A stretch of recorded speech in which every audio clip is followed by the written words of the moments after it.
Let's return to This Week in America. Here's your host, Rick Bratton. Ocean Oracle, what seashells reveal about our true nature, and Ocean Wisdom, lessons from the seashell kingdom, were created by a woman who undeniably has discovered her life's mission. So it's not surprising that Michelle is the name with which this author entered our universe. Michelle Hanson's innate sensitivity and the significant knowledge she has acquired from her lifelong study of her seashell partners make her uniquely qualified to be known as the shell with the voice, serving as their ambassador to the rest of the world. With her one-of-a-kind creation and the help of the oceanic realm, Shelley has revolutionized the lives of everyone with whom she comes in contact with. She's also designed a special online shell reading certification program for those interested in learning the valuable lessons of the seashell kingdom, becoming versed in their language, and sharing their wisdom with others. A pleasure to welcome back to This Week in America, the ambassador from the Seashell Kingdom, Michelle Shelley Hanson. Michelle, welcome to the program. Thank you for joining us again. Oh my gosh, thank you so much for having me back. It was fun the last time. We got so many positive comments. We're going to take a little more time, and we're going to really get into what you're talking about, the really magical world of seashells. And we're doing that with Michelle Hanson, our guest on the program. As we go through it, I will give you her website information so you can get in contact, buy the books there as well. The last time you were here, we talked about the books, the online classes, the first of its kind in the world, teaching seashell divination. We discussed a variety of shells, the animals that create and inhabit them, discovering their capacity for intelligence and compassion, and some of the many ways they have interacted with us throughout history.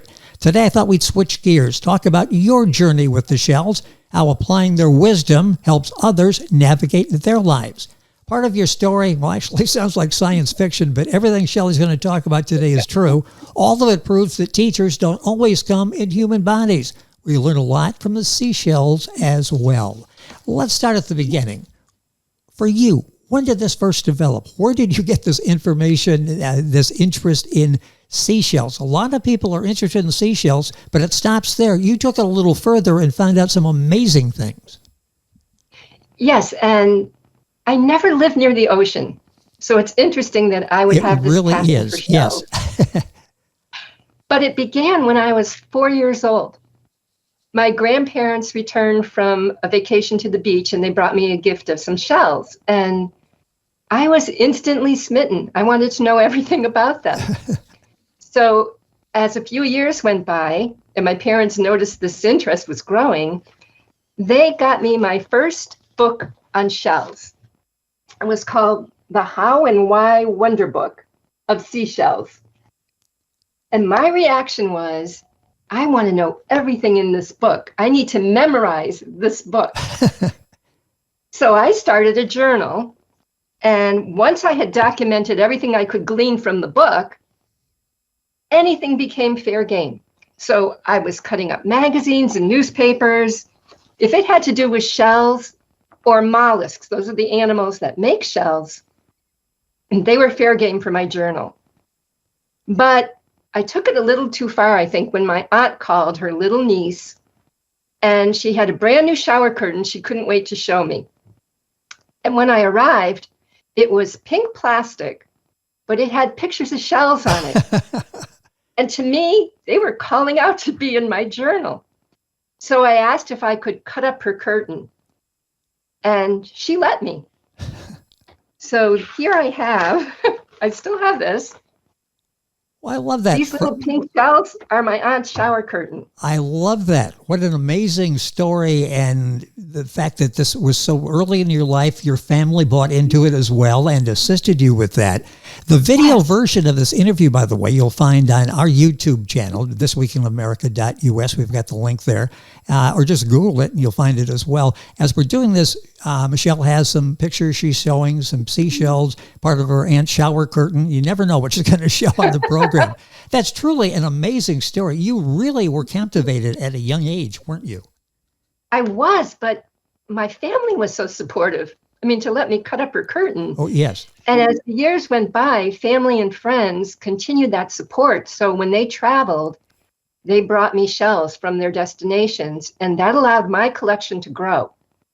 So by the time I was in my 30s, I had 200 shells from all over the world. And I just kept studying. This is an amazing story, and how this has grown. I mean, now, as you listen to Michelle talk through the program today, you'll find out how captivating this is for her and the people that she's worked with, the clients over the years. What made, you got the seashells, what made you realize you could use these as a psychological tool to do readings? How did that develop from just looking at them, being mesmerized by them, to understanding they're more than just that? Well, I was living in Boston in my 30s, and that was a hub for metaphysical studies. Metaphysics is a sort of gaining information, not using your physical senses. So you obtain information from your inner vision or your inner hearing or intuition. And I was just starting to get interested in that. And a psychic named Robert came to my apartment, saw my shells, and he said he heard of a shell reader. I didn't know there was such a thing. No. But he was so impressed with my collection that he suggested I use my shells for that same purpose.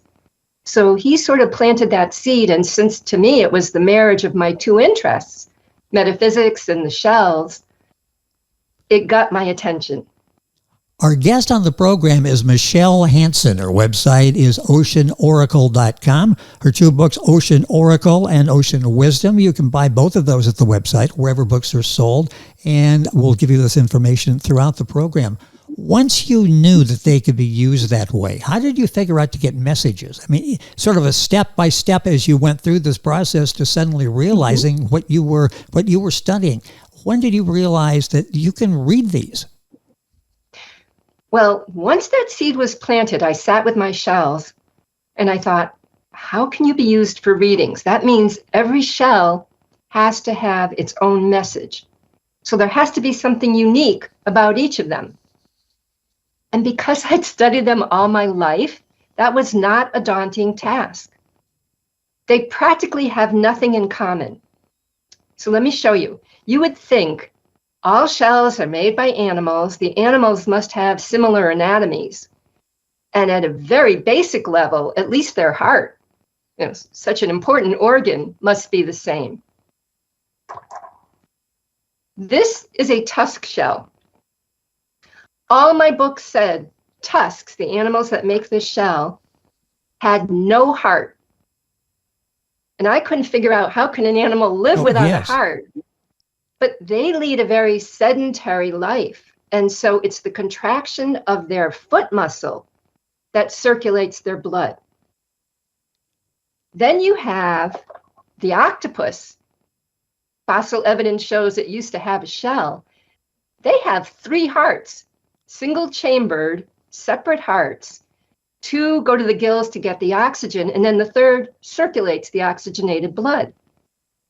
And on the complete opposite extreme, you have the clam. This is a quahog clam. Clams have a 3-chambered heart with a pacemaker. Okay.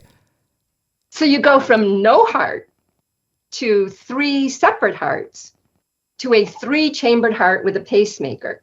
Look at the diversity there. That's just amazing. And anything you look at with these animals, if you look at reproduction, you have oysters that are asexual. So the males release sperm into the ocean and the females release eggs. Fish are nearby gobbling them up as fast as they're being released. So it's very inefficient. Then you have species that have a dedicated male and female, and it's heterozygous mating. But land snails have animals that within the same animal, they contain both male and female sex organs. So during an encounter, both leave the encounter with fertilized eggs. And then you have slipper shells. You can see this. It kind of looks like a little slipper.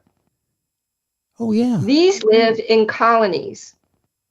And the males are on top, the small little males. The largest slipper on the bottom is a female. And when she dies, the next male in line becomes female.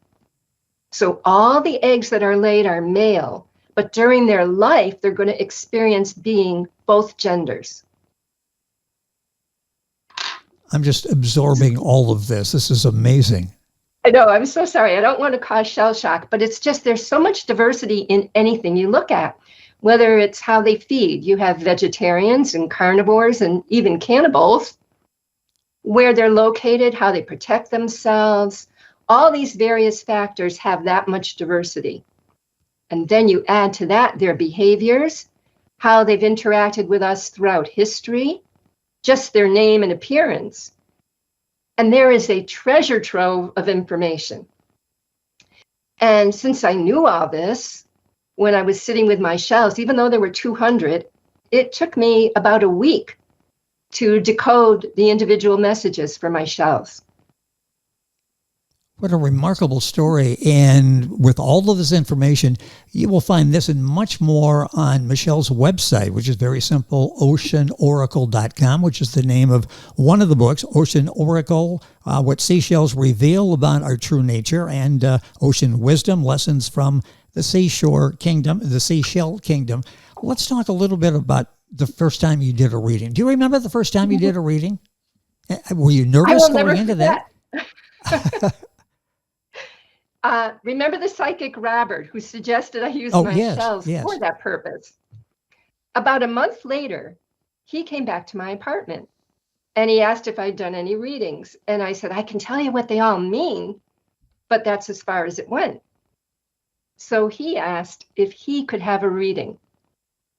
And I thought, I might as well see if there's anything to this. So I asked him to go over to the collection and just pick out whatever shells got his attention. And he picked out 2, just 2 out of 200. And my heart sank because I thought, I barely know him. What can I tell him with 2 shells? But let me show you. His first shell is this shell. Okay. This is called the Episcopal Miter. Now, this was the shell he picked, but since then, I've been able to acquire a much bigger one so you can see it better. Oh, yes. Yeah, much bigger. Whoever first finds a shell can name it anything they'd like, and someone thought this looked like the miters that the clergy wear. Oh, yeah. Hence the name Episcopal Miter. And to me, that meant this is a shell connected to religion. The second shell he picked is very tiny, but it has a pattern on it that looks like circles going around it. And so I said to Robert, if you're focused on religion, you might find yourself going in circles, like making no progress. And I thought, that doesn't make any sense. But Robert said to me, I'm an ex-seminary student. I was studying to be a priest. I went, huh? And then he said he ran into something in the seminary that didn't resonate, so he had to leave. But he had that spiritual calling. It's just that instead of becoming a priest, he went down another avenue and became a psychic. So these 2 shells, the reason I remember this reading, is they captured his soul's crisis in 2 shells. That was so profound that I've been doing readings ever since. And that was 2 shells out of 200. He just happened to pick these 2, which really told the story of him, didn't it? I mean, that's amazing. What was his reaction? He kind of giggled and he said, so this doesn't work, huh? Like teasing me. That's just incredible that with the 2 out of those 200, our guest on the program is Michelle Hanson. Fascinating conversation. All of this on our website, thisweekinamerica.us, the video link there as well. What are some of the readings that you did that empowered your clients? Can you think of any of those that the clients were, after this, really made a major improvement in their life or gave them significant knowledge to make that improvement? Well, when I talk about empowering clients, people think of readings as predicting something. And with the shells, it's not about predicting. It's about understanding who you are in the present, but that includes your hidden thoughts, your hidden feelings that are impacting you behind the scenes. So if anything is limiting you, once it's brought to your awareness, you can change those thoughts and beliefs, and that will change what you create, and that's empowering. So with that said, let me tell you a story of a TV host and her cameraman. So the TV host came to my home for a pre-interview. She wanted to see what this was all about. And she's looking in my cabinet of all these shells, and there's this one shell that drew her attention, and she just couldn't turn away, and she wanted to know about it. So that shell is called the violet sea snail. Okay. But in kids' books, this is called the purple sailor. And the reason is the animal lives on the surface of the ocean, far from shore. But it can't swim. So how can it stay on the surface of the ocean if it can't swim? It uses mucus. Mollusks have mucus, and they use them in all kinds of magical ways. So let me show you what it does. It glues air bubbles together, and it builds a raft. Okay, So yes. here's the shell, and the animal is attached underneath to this raft of air bubbles. If it becomes separated from the raft, it would drown because it can't swim. And as I'm telling this to the TV host, she says, I can't swim. And I said, oh, but I should tell you, they're also blind. And she says, I'm blind in one eye. So now, This one shell in the whole cabinet has revealed two characteristics that hardly anybody knows about her. And she wasn't planning on a reading, but because of that, she said, what does this shell mean? Well, if the animal's survival depends on clinging to the bubbles, that's like a person clinging to a fantasy, like don't burst my bubble. And because the animal is blind, it's like I'm clinging to this and I don't want to see anything else. So that's a strong state of denial. And when she realized that, she wanted a complete reading. So we did the full reading, and that helped her see limitations she didn't realize she was carrying. And it gave her the opportunity to be empowered to change those thoughts as she went on with her life. So that was the TV host. Now that was a pre-interview. When I got to the studio for the actual show, she told the audience about this, and then she said to the cameraman, why don't you pick some shells? Because I brought some with me to the studio. And the cameraman was drawn to this shell. This is called a baler. Pretty big. Yes. Well, these are used like buckets. When natives are in the canoes and they don't want them to take on too much water, they use it to bail out the water. And the meaning is bailing out of a situation. And the host said, that makes total sense because this cameraman is always bailing people out of trouble. And then there was a break in the show. And the cameraman came over and he told me there was another shell, but he wasn't sure if he liked it. It was kind of this push-pull. And it was this particular shell. And I didn't have time to tell him its meaning, but this is a land snail found in New Guinea. That's why it's green. It hides among the leaves. And there's times of the year where the climate is intolerable. And they go into hibernation. You can't find them until the climate changes and they come back out again. So this is all about a change of comfort zone. Like I've been there, done that, don't want to do it anymore. So even though I didn't get to tell the cameraman, I'm thinking if he's bailing people out, at some level, it hasn't reached his awareness yet, it's getting old. He doesn't want to be doing it anymore. Yes. So at the end of the show, I said to him, I didn't tell him about the meaning of the green tree snail, but I said, you're limited by what I brought here today. You're welcome to come to my house where you have access to all the shells. And that way we can do a full reading. And he did take me up on it, only it was a year later before he came. And I wondered, is he even going to remember what shells he picked? Well, he went right for the Baylor and no hesitation, right for the green tree snail. So that told me now, a year later, he's at a place where he doesn't want to be bailing whoever this is out of whatever's going on. And when I looked at the rest of the shells in his reading, it turned out his brother was living in his home, eating his food, not lifting a finger to help in any way. And a year ago at the studio, he thought he'd be a terrible brother if he said something. That's why the push-pull. But now, a year later, he'd had it.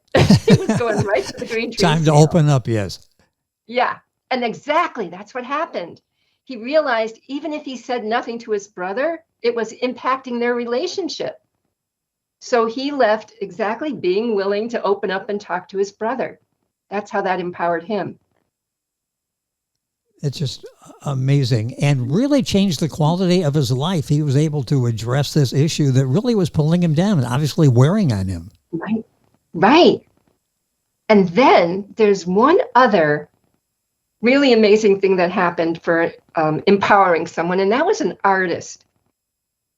She came to my home, and the shells showed she was very gifted. So there was no question she's a talented artist. But her paintings weren't selling. And I wondered why, with all that talent. So I asked her to think of the public from their perspective and see what shells got her attention. And she picked shells that meant exposure of delicate information and too raw and uncomfortable. And she admitted that the public kind of, averted their eyes and felt bothered when they saw her paintings. So I'm wondering, with all that talent, why is she painting these off-putting works of art? And shell readings reveal your hidden thoughts and feelings. So I asked her, take a look back at the shells and see if anything else gets your attention. And there were two shells. One is called the cat's tongue oyster. So the expression, cat's got your tongue. Oh, yeah. It's about keeping silent. Cat's got your tongue came from a whip called the cat o' nine tails. And to protect yourself from being whipped, the best course was to stay silent. That's why cat's got your tongue. So this was about being silent. The other shell that she picked had to do with emotional pain. And you combine those and you get that she was burying or keeping silent this pain she'd been carrying since childhood. She just wouldn't acknowledge it. Well, it wanted her attention. And if she wasn't going to acknowledge that pain, it needed to find another root. That was what the tools of her painting were for. It wasn't meant for the public at all. It was meant for her eyes only. This was a way for those emotions to surface. And so I said to her, it's as if the shells are telling you that it's so important that you acknowledge this pain, that silence is not so golden. And she looked at me in shock and she said, at home, on her easel was an unfinished painting. And the title of her painting was Silence is Not Golden. Isn't that amazing? So now she understood why she couldn't finish the painting, because it wasn't intended for the public. It was for her to privately be able to process those emotions. And it empowered her because now she's liberated to process her emotions with that painting and then create something beautiful for the public. These amazing stories, by the way, are not fabricated. They're not examples that Michelle came up with last night in thinking about the program. These are real people that you're dealing with, aren't they? And just Yes. a very small percentage of those, 3 cases there where these people were really empowered after going, looking, picking out the seashells and listening to the explanation from Michelle. Michelle Hanson, our guest on the program, her website, oceanoracle.com. Have you ever been really surprised by the emotional reaction you get to a particular shell at first sight? Does something ever surprised you? Yes. I'm going to use posters because when I do readings away from home, I use the Ocean Oracle and I carry these posters. This is part of the Ocean Oracle. Oh, yes. There's 200 shells here. So I was in Ohio and a man sat down and he pointed to this shell. I don't know if you can see where my hand is. Oh, yeah. Got it. And he said, "All right, I admit it. I'm interested in this shell." And I'm looking around like, I'm the only person sitting here. Who's he making this admission to? But this shell is called the wedding cake clam. And I have the actual shell here so I can show it to you. So this is the wedding cake clam. And someone, again, you can name it whatever you want when you first find it. This is from Tasmania. Someone thought it looked like the icing on a wedding cake. So it was called the wedding cake clam. And I looked at the rest of his shells, and what they were showing was lawyers, courtroom, and defying society's dictates. So whatever this marriage was that he was interested in, it would require some kind of legal change in society's demands. Now, we were in Ohio. At that time in California, they had just passed a law allowing gay marriage. So that's why he was saying, all right, I admit it, because it was now on his radar that legally this might become possible. Interesting. Now, another similar situation involved the seahorse. I don't know if you can see it here on this poster, but yes. A woman arrived, pointed to the seahorse, and she said, "I hate seahorses." Now that shocked me because usually they're greeted with, warm smiles. People love seahorses. But she took it one more step. She said, "I hate seahorses, but they aren't real. They're like unicorns, right?" And I looked at her like, if they're not real, see, to me, seahorse is the ideal nurturing male. The female lays the eggs. They're transferred into his pouch. He nurtures them. And then when they're ready, he goes through the contractions and he births the babies. It's as close as a male ever comes to being pregnant. Yes. So to me, they're the ideal nurturing male. And she's telling me they don't exist. So I'm wondering, how could she ever have any kind of relationship with a kind man? And it turned out when I looked at what she told me about the men in her life, they were far from ideal. So I told her seahorses were real. And once she kind of processed that, she said, "Well, where do you find them?" I told her she could go to an aquarium and ask at the information desk where they had their seahorses. And you might even, I told her, you might even need someone to point to them for you. Because I'm thinking, if she doesn't think they're real, she could be standing right in front of them and not see them. Yeah, not notice. And the beauty of this exchange was not just that she would finally see a seahorse, but by extension, that would give her nurturing male energy can be real. There can be kind husbands, nurturing fathers. And just that simple change in her belief around seahorses, connected to her belief around nurturing males, could completely change the rest of her life.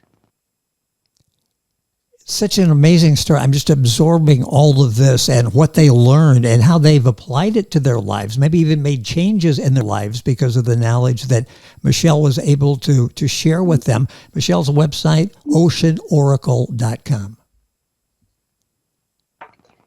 Now, there's one other situation when you asked, is there any reaction to the shells that surprised me? And this is actually in reverse. What surprised me was the lack of reaction. I was at a private high school where they invited people in to come do readings. And a young boy sat down and he put out his shells. And before I could start to translate them, he asked me if there was a shell that meant depression. And then he closed his eyes and he said, "Oh, it's purple." And then he opened his eyes and he pointed at the poster and said, "That one." I almost fell off my chair. He was pointing to the shell for depression. And I took out the list of all the names of my shells. This is before I wrote Ocean Oracle. But I had all the names and their meanings. I had never shown anyone before. And I said, "You just pointed to the shell. Look what it means. Depression may require therapy." And I lost all ability to remain professional. I was so excited at his accuracy. And he acted like he was just stating the obvious. Didn't faze him at all. And through the rest of the reading, he kept doing that. He would ask me a question, "Can you tell my greatest fear?" and point to a shell, knowing that shell would contain the answer. And so for me, it was empowering because it was showing me I'm not just making up these messages. Yes. He spoke the same language. It's just incredible what you've been able to do. And it must be, such a great feeling you have when you're able to unlock some uncertainty, some keys, some questions in these people's lives. When you were here the last time, you wrote in Ocean of Wisdom as well, to bring awareness of the significance. That's what you want to do. That's the goal of what Michelle is doing. And to say, if you can have these experiences with shells, well, somebody else could.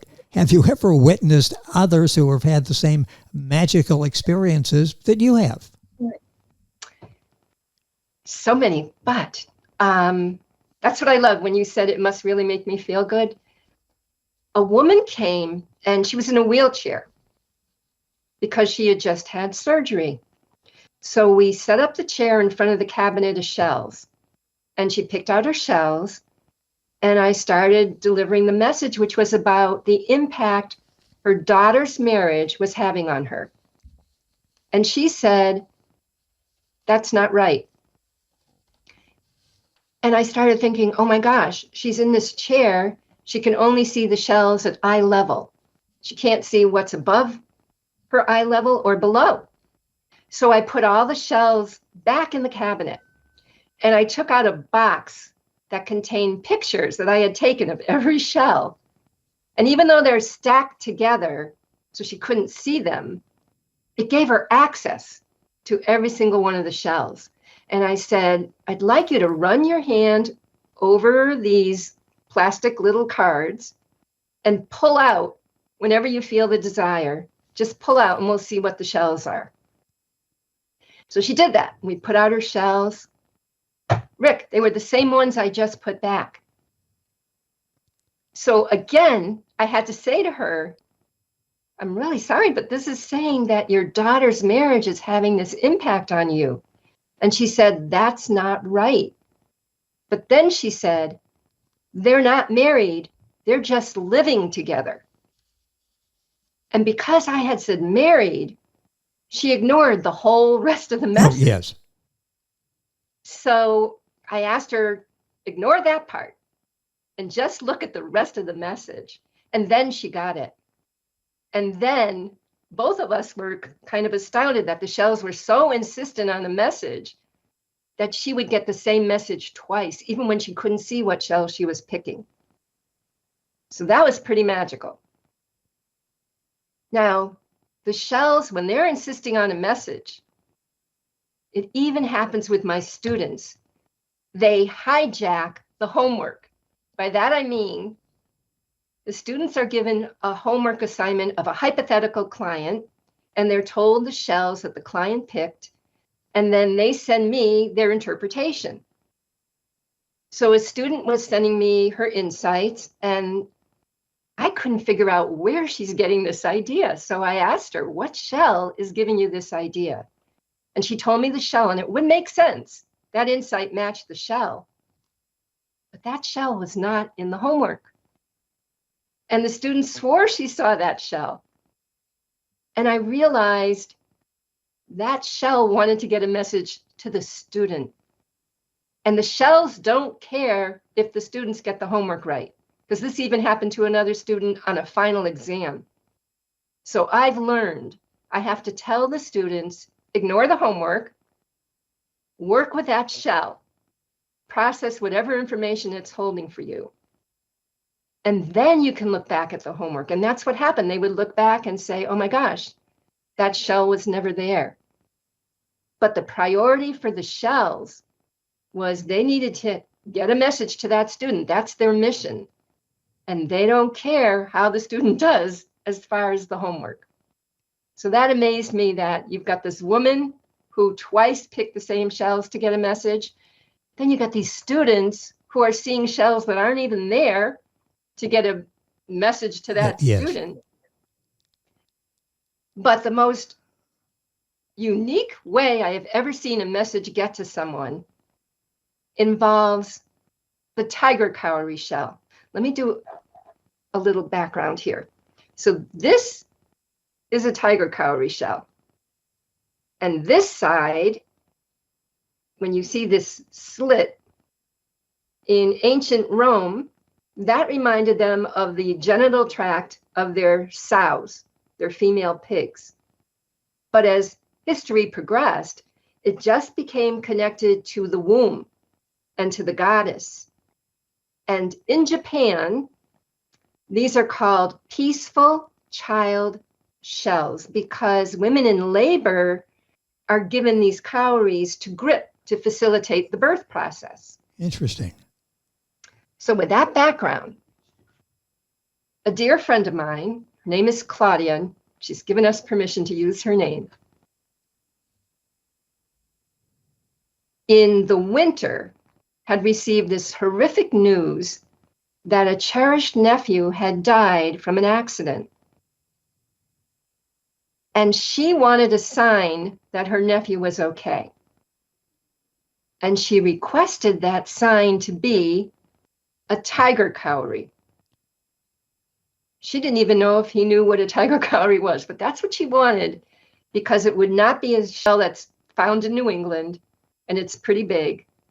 And that would give her comfort that he was okay. At the funeral, in a flower arrangement, there were shells. Now, not a tiger cowrie, but you never see shells in a flower arrangement in the middle of winter in New England.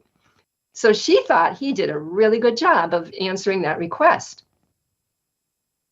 And then she posted that she was going to take her tiger cowrie, she did have one, to her sister's house because she knew it was the shell of faith. Now, I knew, even if she didn't, when she posted that, that's the peaceful child shell. What better shell to take to a grieving family? Oh, yes. So some time passed and she came over and I said, I'm going to be teaching about the cowrie. Could I have your permission to tell the story because it shows the shells are talking to you. They're talking to people other than me. And when I told her it was the peaceful child shell, she was amazed. But then she got a little sheepish and she said, I never got to take my shell because it broke. Does that ruin the story for the students? And I said, no, you had the intention. That's what counts. But because her shell broke, I ran into my living room where I had 3 large cowries. Now let me show you how large. So this is a typical cowrie. Okay. This is what I had. Okay, that is large. Difference. Yes. I grabbed one and I said, here, take this. It'll replace your broken shell. Well, the next day she called me. And the other thing to point out is if you notice, the typical cowrie has more of like a brown background. Yes. This was from Hawaii. This has white. So she said she was looking at her shell and the dots on the pattern really stood out. And they spelled letters. And the letters that she saw were J-A-R-E-D.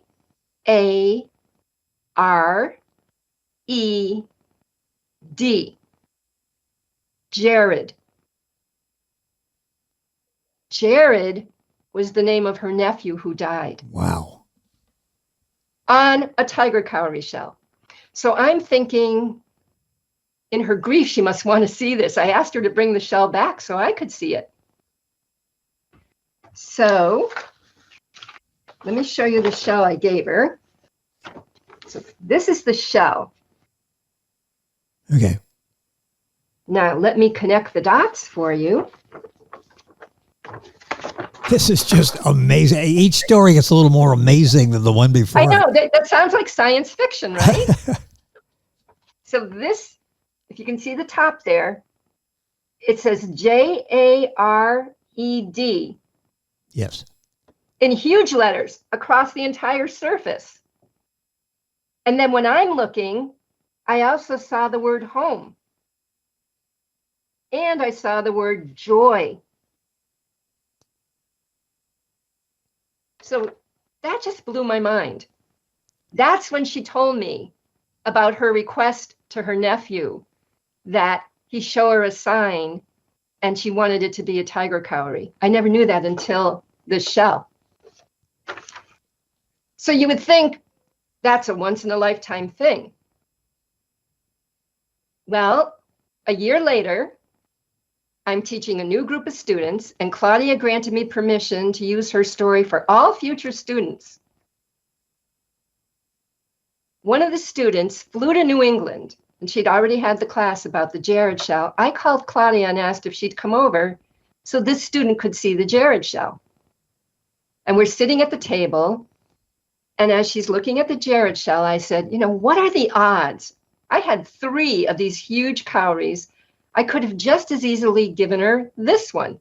And I hand another of these big cowries to that student. And a few minutes later, she turns pale and she says, this shell, let me show you the shell. So this is a picture of her shell. Okay. She says, this shell says Sandy. S-A-N-D-Y on it in huge letters. Her name was Sandy. So I said, well, that shell has to go home with you. And what happens is when Sandy is scattered and she can't get her energy together, she can't get aligned, she looks at her shell and she can't see her name initially, and she focuses. And once she can see all the letters of her name, that brings her in so that she's aligned again. Our guest on the program is Michelle Hanson, and you're all thinking, how do I get in touch with her? We'll give you that information as we go through the conversation today. You talked early on, you were the only one doing this, working with the Seashell partners. You were uncomfortable asking people to take your word for messages from the shells because it was new, and this was information that you had and not a lot of other people doing it. What brought you comfort to that point where I feel comfortable in serving as the ambassador? Well, you're absolutely right. I was not comfortable. I was a shy person, and the shells kind of took me through this journey of developing my confidence. And what happened that was just amazing is I put it out to the universe. Is it okay for me to be speaking for the shells? And the next day, I was shopping with my young nephew for a poster for his bedroom. And he saw another poster a bit farther down the aisle.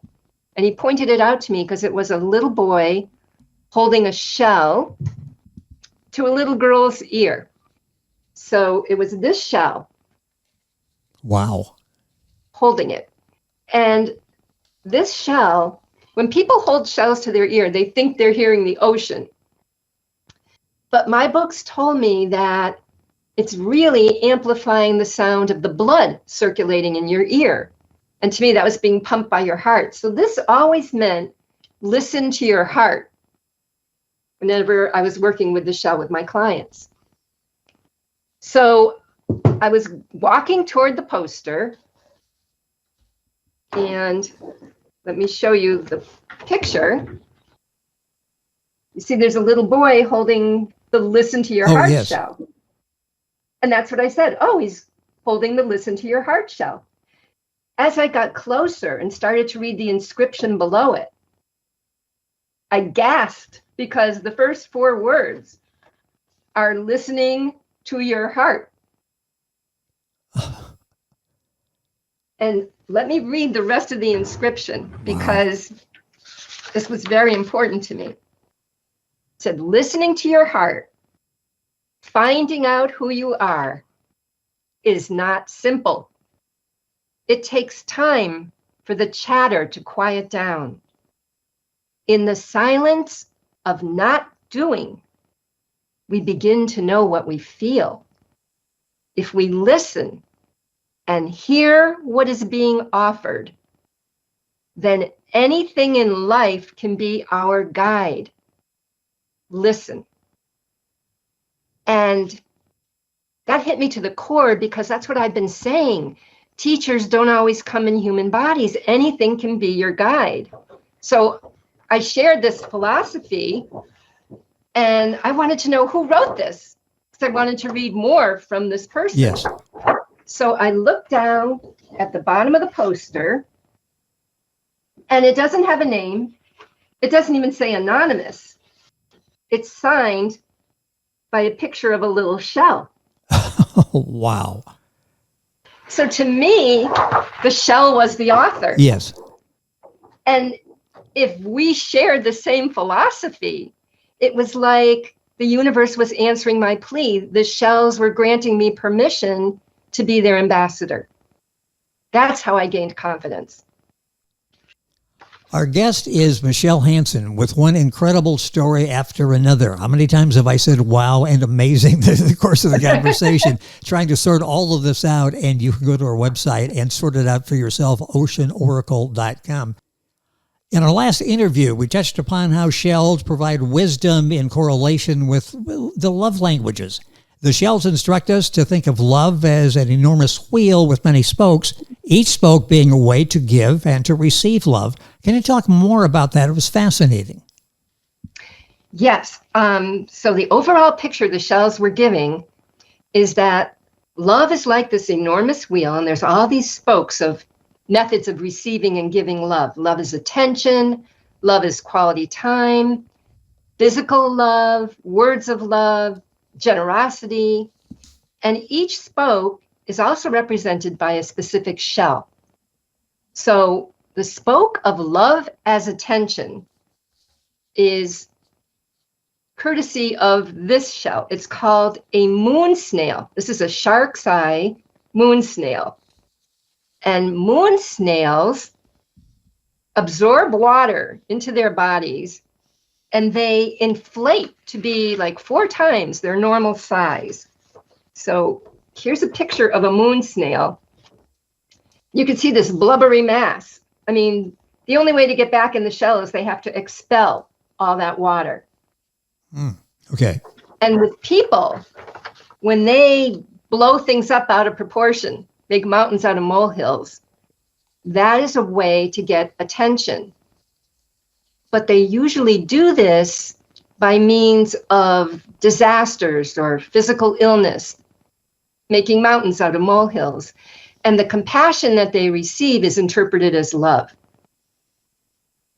So if you ever hear someone say, oh, if you think that's bad, wait till you hear what happened to me. That is a moon snail person, because whatever came before is going to have to be not as bad as what this person is about to tell you. We have an expression, misery loves company. Think about that for a minute. It means we socialize around misery. We don't say joy loves company. We don't say love loves company. We say misery loves company. So I had a friend, and she told me that in order for me to spend time on the phone with her, she felt she had to be hurting. And I was embarrassed. She was right, because if she was doing okay, the conversation was brief.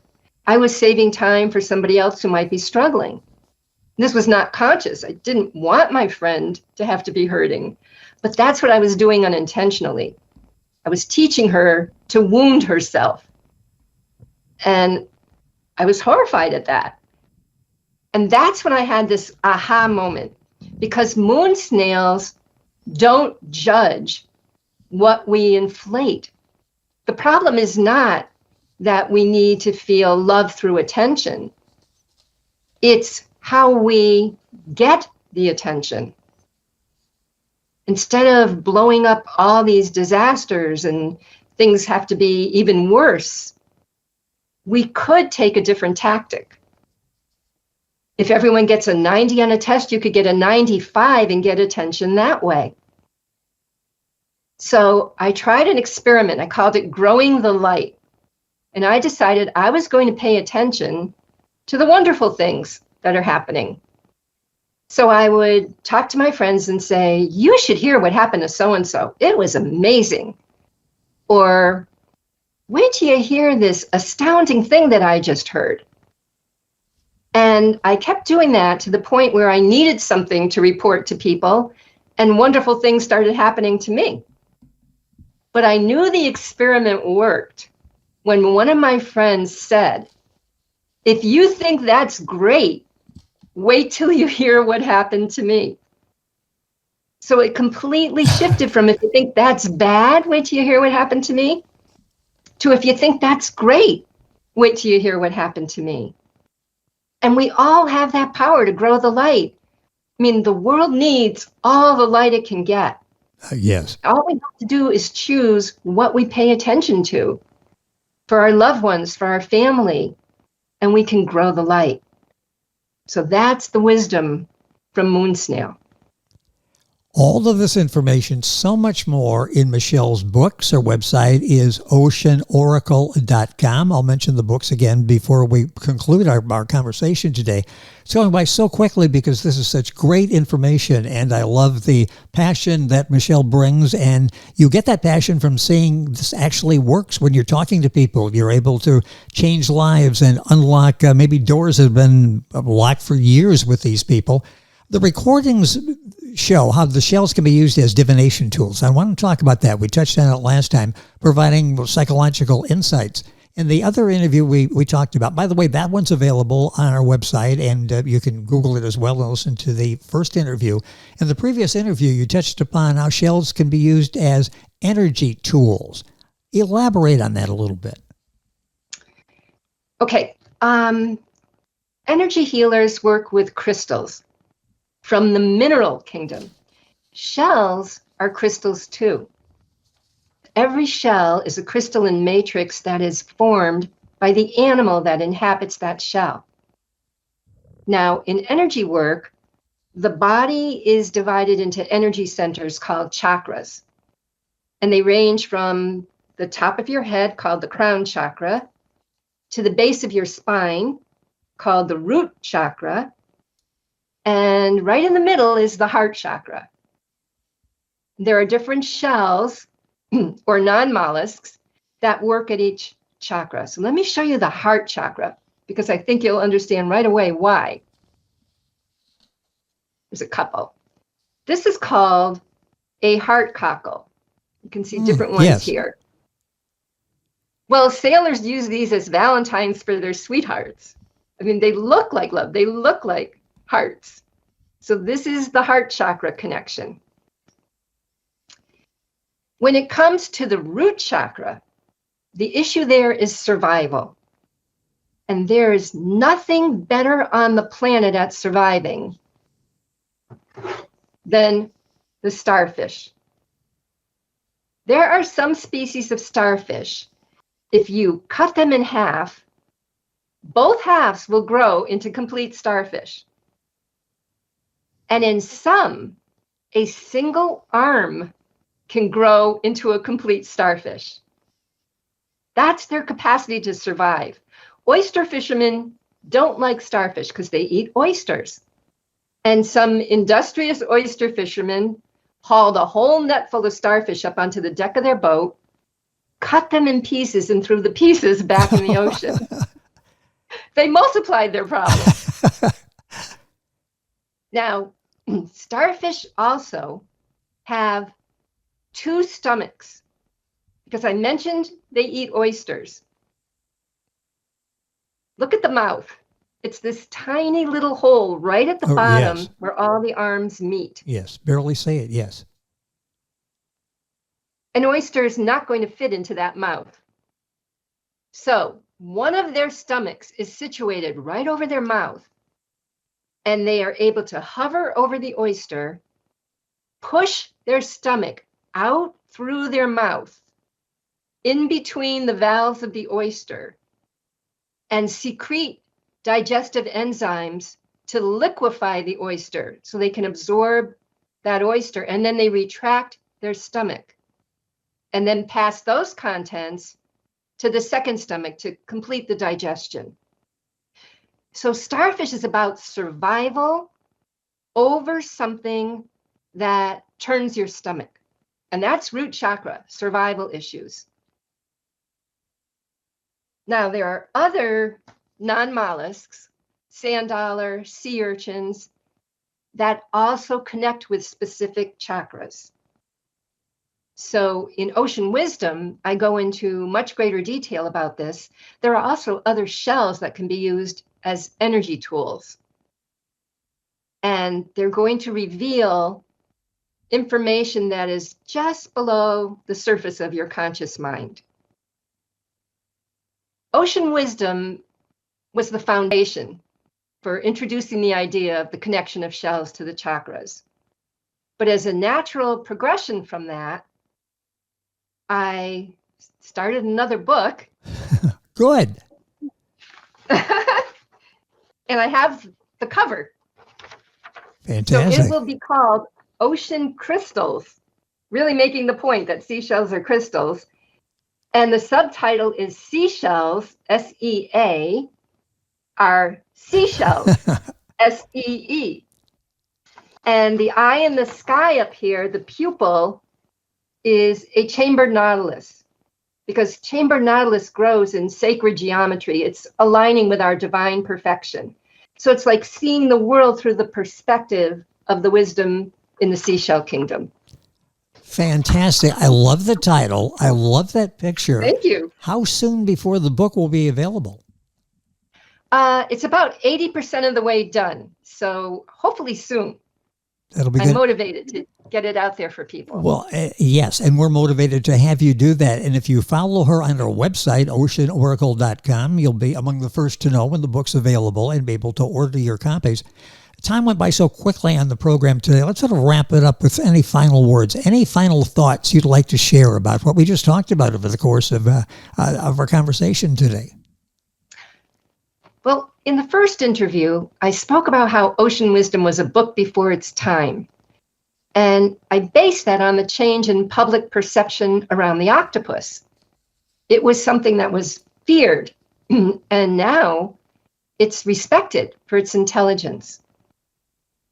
My journey was similar in that when I first started out, now, I don't mean for this to sound self-deprecating because this is what happened, but when I first started out, I was on a TV show. It was a call-in show, and someone called in to ask if anyone had ever called me an idiot.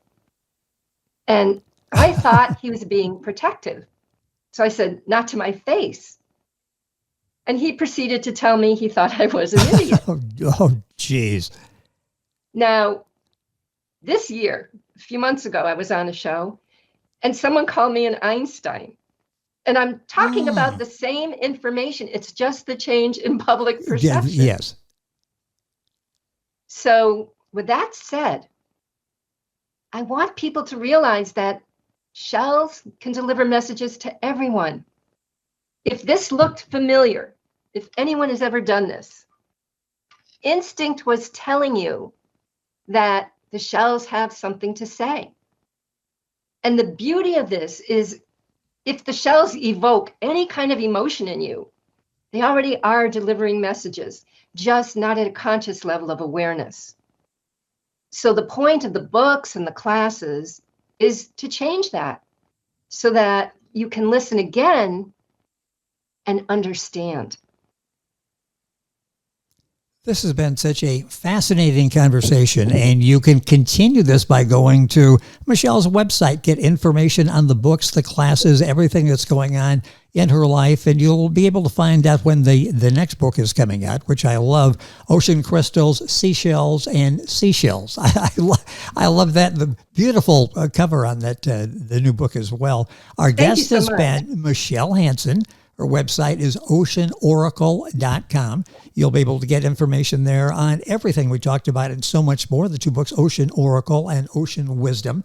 My thanks once again to authors Perspective Press. We thank them for bringing our conversation together back again on today's program with Michelle. They're a forward-thinking hybrid publishing company at the nexus of innovation and strategy, dedicated to guiding authors through the intricate landscape of publishing and marketing. AuthorsPerspectivePress.com. Michelle, it is always a pleasure. Thank you for joining us. I hope this is part two of many. So much that more that we can talk about. I love the way you're bringing this message to people. You're Einstein. You really are. Forget the first caller. You are Einstein. So much. Thank you. You've allowed me the opportunity to be an ambassador for my seashell partners, and it's just a chance to share their wisdom with people. I so appreciate that. Well, we appreciate you being with us and sharing that wisdom and the wisdom that maybe we've thought about, but really have not really followed through. You mentioned in your show was picking up the seashell and listening to it. Well, I guess we think we're going to get a message, and Michelle is telling us all about those messages. Again, more information on our website, oceanoracle.com. You're listening to This Week in America, and there's more on today's program right after these messages. This Week in America is online. You can visit our website, thisweekinamerica.us. Scott Pinkerton, associate producer of This Week in America. Jay Anderson, segment producer. Ben Watson, webmaster. Otto Bechet, director of engineering and TV production. This Week in America produced and is a trademark of Blue Funk Broadcasting, LLC. For information on all of our guests and to listen to this week's show, our website again at thisweekinamerica.us. And I'm Sean Bratton, executive producer of This Week in America.